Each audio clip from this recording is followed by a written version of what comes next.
ದೀರ್ಘಾಯುಷ್ಯವನ್ನು ಪಡೆದಿದ್ದಾರೆ ಅಂದರೆ ಧರ್ಮವನ್ನು ಮಾಡಿದ್ದಾರೆ ಅಂತ ಅರ್ಥ. ಉತ್ತಮವಾದಂತಹ ಪಾಂಡಿತ್ಯ ಇದೆ, ವಿದ್ಯಾದಾನವನ್ನು ಮಾಡಿ ಪುಣ್ಯವನ್ನು ಗಳಿಸಿದ್ದಾರೆ ಅಂತ ಅರ್ಥ.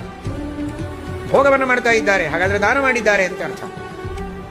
ಆರೋಗ್ಯವಂತರಾಗಿದ್ದಾರೆ, ಚೆನ್ನಾಗಿ ಯಾವುದೇ ರೀತಿಯ ಆಹಾರದ ದೋಷವಿಲ್ಲದಂತೆ ಅತ್ಯಂತ ಕಾಳಜಿ ವಹಿಸಿ ಶುದ್ಧವಾದ ಆಹಾರದ ದಾನವನ್ನೇ ಮಾಡಿದ್ದಾರೆ ಜನ್ಮಾಂತರದಲ್ಲಿ. ಆರೋಗ್ಯದಿಂದ ವಂಚಿತರಾಗಿ ಬಳಲುವ ಜನರಿಗೆ ಔಷಧೋಪಚಾರಾದಿಗಳನ್ನು ಸರಿಯಾಗಿ ಮಾಡಿದ್ದಾರೆ. ಹಾಗಾದರೆ ಈ ಜನ್ಮದಲ್ಲಿ ಅವರು ಕೂಡ ಆರೋಗ್ಯವಂತರಾಗಿರ್ತಾರೆ. ನೀರೋಗಾಹ ರೂಪಸಂಪನ್ನ, ಇನ್ನೊಬ್ಬರ ರೂಪವನ್ನು ನೋಡಿ ಅಸೂಯೆ ಪಟ್ಟಿಲ್ಲ, ಇನ್ನೊಬ್ಬರಿಗೆ ಚೆನ್ನಾಗಿ ಆಹಾರವನ್ನು ಕೊಟ್ಟಿದ್ದಾರೆ, ಯಾವುದೇ ರೀತಿಯ ರೂಪವನ್ನು ವಿಕೃತಗೊಳಿಸುವ ಕಾರ್ಯವನ್ನು ಮಾಡಿಲ್ಲ, ಮಾಂಸಭಕ್ಷಣಾದಿಗಳನ್ನು ಮಾಡಿಲ್ಲ, ಬೇರೆ ಪ್ರಾಣಿಗಳ ಮಾಂಸಭಕ್ಷಣಾದಿಗಳನ್ನು ಮಾಡಿ ಅವುಗಳ ಆಕಾರವನ್ನು ವಿಕೃತಗೊಳಿಸಿದ್ದರೆ ಇವನ ಆಕಾರವು ಜನ್ಮಾಂತರದಲ್ಲಿ